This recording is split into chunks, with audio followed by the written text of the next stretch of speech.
Yan idol, balik ko na po yung ano natin. Nilalang ka. Ito na yung product natin mga idol. Sinsya na kayo mga idol, hindi natin pinakita yung ibang paggawa natin, yung paghimay-himay ng ano ng yan mga idol. Balik finish na yung ano natin. Yung kinilaw na lang ng puso ng saging mga idol.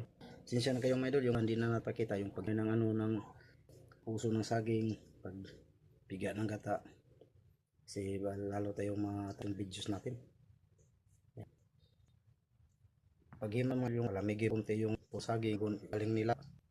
Pag malamig, himutan nyo na lang